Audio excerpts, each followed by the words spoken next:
He has disrespected our country greatly. He has said things that are horrific. And with me, he's not getting away with it. He got away with it for a long time between him and his family. He's not getting away with it. It's a whole new ballgame. And he's not going to be saying those things, and he's certainly not going to be doing those things.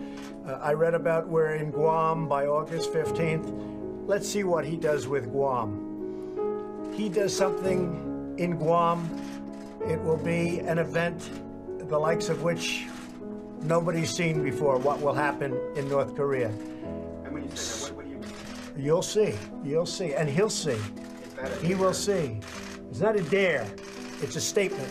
Has nothing to do with dare. That's a statement. He's not going to go around threatening Guam, and he's not going to threaten the United States, and he's not going to threaten Japan, and he's not going to threaten South Korea. No, that's not a dare, as you say. That is a statement of fact. Number one, I would like to de-nuke the world.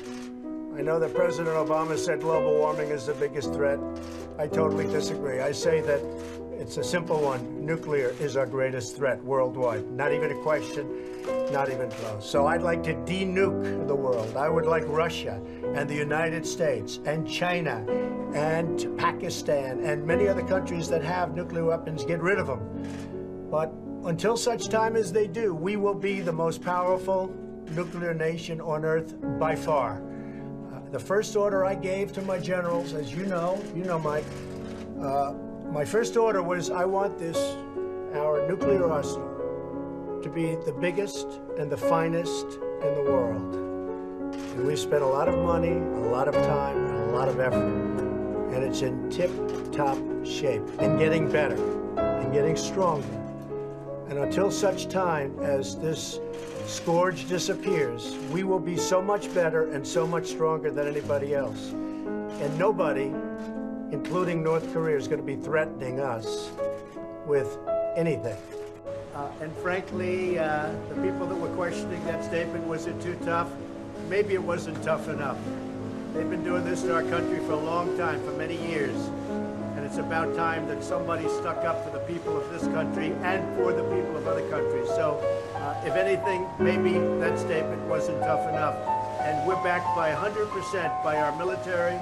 We're backed by everybody. And we're backed by many other leaders. But if anything, that statement may not be tough enough. What would be tougher than fire and fury? Well, you'll see. You'll see. Mr. President, is one of the options being considered a preemptive strike or strike? We don't talk about that. I never do. I'm not like the other administration that would say we're going into Mosul in 4 months. I don't talk about it. We'll see what happens. But I can tell you that what they've been doing and what they've been getting away with is a tragedy, and it can't be allowed. Sure, we'll always consider negotiations. The people of this country should be very comfortable. And I will tell you this, if North Korea does anything in terms of even thinking about attack of anybody that we love or we represent or our allies or us, they can be very, very nervous. I'll tell you what, and they should be very nervous, because things will happen to them like they never thought possible, okay? He's been pushing the world around for a long time. The people of our country are safe, our allies are safe, and I will tell you this, North Korea better get their act together, or they're going to be in trouble like few nations ever have been in trouble in this world. We have tens of millions of people in this country that are so happy with what I'm saying, because they're saying finally we have a president that's sticking up for our nation and frankly sticking up for our friends and our allies. And this man will not get away with what he's doing, believe me. And if he utters one threat in the form of an overt threat, which, by the way, he has been uttering for years, and his family has been uttering for years, or if he does anything with respect to Guam or any place else that's an American territory or an American ally, he will truly regret it, and he will regret it fast. What do you mean by military solutions are locked and loaded as it relates to North Korea? Well, I think it's pretty obvious. I mean, we are looking at that very carefully. And I hope that they are going to fully understand the gravity of what I said. and what I said is what I mean. So hopefully they'll understand, Peter, exactly what I said and the meaning of those words. Those words are very, very easy to understand. Angela Merkel says she sees no military solution to fight with North Korea. Why is she wrong? Well, I think maybe she's speaking for Germany. Let her speak for Germany. She's a friend of mine. She's a very good person, very good woman. She's a friend of Ivanka. Perhaps she's referring to Germany. She's certainly not referring to the United States, that I can tell you. North Korea best not make any more threats to the United States. They will be met with fire and fury like the world has never seen. He has been very threatening beyond a normal statement. And as I said, they will be met with fire, fury, and frankly power, the likes of which this world has never seen before. Thank you. I want to turn to our other top story tonight, the growing showdown between the U.S. and North Korea. President Trump and Kim Jong-un trading threats of military action, each more severe than the last. After the president warned the U.S. was locked and loaded, North Korea responded with a threat of its own, promising tragic doom to America. Here's ABC's chief global affairs correspondent, Martha Raddatz. Today, a new warning from Kim Jong-un's regime after nearly a week of threats on both sides. North Korean state media sending this message: if the Trump administration does not want the American empire to meet its tragic doom, they had better talk and act properly. The threat comes after North Korea earlier this week said it was crafting a plan to send 4 missiles to the waters off Guam. And its latest message clearly a response to President Trump's string of warnings, from his Friday tweet saying the U.S. military is locked and loaded to his latest. And if anything happens to Guam, there's going to be big, big trouble in North Korea. The governor of Guam urging calm to the 160,000 Americans who live there. Today he received a call from the president. We're with you 1,000%. The president even promising him a tourism boom. You become extremely famous. Your tourism, you're going to go up at like 10-fold with the expenditure of no money, so I congratulate you. Still, U.S. officials tell ABC News there is no high alert for U.S. forces here. They are always in a state of preparedness. But should conflict break out, it's the citizens here of South Korea who could pay the steepest price. There are also 14,000 tubes of artillery which could rain down on South Korea's capital of Seoul if they intended to do that, with over 26 million people caught in the crosshairs. The North so reclusive that these leaflets with messages are launched into North Korea from the South. Lee Min-bok says he defected to the South after reading one, and now delivers his own. After reading the leaflet, I just knew that the North regime was all false, so I decided to flee to the South. What do you think it's like for the people who are still in the North today? I just have to say one word.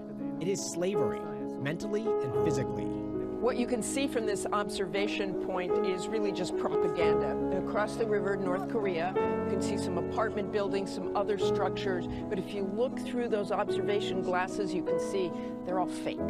Crucial to solving this crisis, China, North Korea's biggest trading partner. China urging restraint from both sides in a phone call between President Trump and President Xi late last night. The world is used to fiery rhetoric from North Korea, but not from a U.S. president. Made all the more serious this time because intelligence analysts believe that the North can now arm an ICBM with a nuclear warhead. The U.S. has carried out another successful test of an intercontinental ballistic missile in the Pacific. It's the second in less than a week and comes amid rising tensions with North Korea. We do not seek an excuse to send our military north of the 38th parallel. We're trying to convey to the North Koreans, we are not your enemy, we're not your threat. Every military expert says there is no good military option. They're wrong. There is a military option to destroy North Korea's program and North Korea itself. He's not going to allow President Trump the ability of this madman to have a missile to hit America. If there's going to be a war to stop him, it will be over there. If thousands die, they're going to die over there. They're not going to die here. And he's told me that to my face. And that may be provocative, but not really. Well, I wouldn't judge Donald Trump by his looks or indeed what he says, Donald Trump is ready for war in this case. He's seen the Pentagon's various plans, and in all likelihood they've already selected one and settled on a battle plan. The gears are now in motion, and what Senator Lindsey Graham says is, you know, it only goes to reinforce that. If millions have to die, so be it. Are you saying it's okay to use a military option that immediately endangers the lives of millions of people in that region? I'm saying it's inevitable unless North Korea changes. If you have any doubts that the United States is preparing for war, look at what's happening on the ground. U.S. troops, jets, various forces are arriving to South Korea in an endless stream. Anti-air missile systems are blanketing the airspace, and there are endless war games, simulations, exercises all around North Korea, carried out by the United States, its allies, and South Korea. This isn't about scaring North Korea. That can't be done. This is about putting all the pieces into place so that when the final go order comes, everybody's ready. After all, Donald Trump promised to deal with North Korea. Didn't say how. We'll handle North Korea. We're going to be able to handle it. It will be handled. We handle everything. Let me talk about some of the issues. One is North Korea. And you say that you, as president, would be willing to launch a preemptive strike against North Korea's nuclear capability. First, I'd negotiate. I would negotiate like crazy, and I'd make sure that we tried to get the best deal possible. Look, Tim, if a man walks up to you in a street in Washington, because this doesn't happen, of course, in New York, but if a man walks up and puts a gun to your head and says, "Give me your money," wouldn't you rather know where he's coming from before he had the gun in his hand? And these people, in 3 or 4 years, are going to be having nuclear weapons. They're going to have those weapons pointed all over the world, and specifically at the United States. And wouldn't you be better off solving this really potentially unbelievable, and the biggest problem, I mean, we can talk about the economy, we can talk about Social Security. The biggest problem this world has is nuclear proliferation. And we have a country out there in North Korea, which is sort of wacko, which is not a bunch of dummies, and they are going out and they are developing nuclear weapons. And they're not doing it because they're having fun doing it, they're doing it for a reason. And wouldn't it be good to sit down and really negotiate something, and ideally negotiate now? If that negotiation doesn't work, you better solve the problem now than solve it later. The former General of the Air Force, Merrill McPeak, the former Secretary of Defense, Les Aspin, said you could not launch a preemptive strike against North Korea because the nuclear fallout could be devastating to the Asian Peninsula. I'm not talking about us using nuclear weapons. I'm saying that they have areas where they're developing missiles. So, but taking out their nuclear potential would create a fallout. Tim, do you know that this country went out and gave them nuclear reactors, free fuel for 10 years? We virtually tried to bribe them into stopping, and they're continuing to do what they're doing, and they're laughing at us. They think we're a bunch of dummies. I'm saying that we have to do something to stop. But if the military told you, Mr. Trump, we can't do this. You give me 2 names. You're giving me 2 names. I don't know. Do you want to do it in 5 years when they have warheads all over the place, every one of them pointing to New York City, to Washington, and every one of our... Is that when you want to do it? Or do you want to do something now? You better do it now. And if they think you're serious, I deal with lots of people. If they think you're serious, they'll negotiate, and it'll never come to that.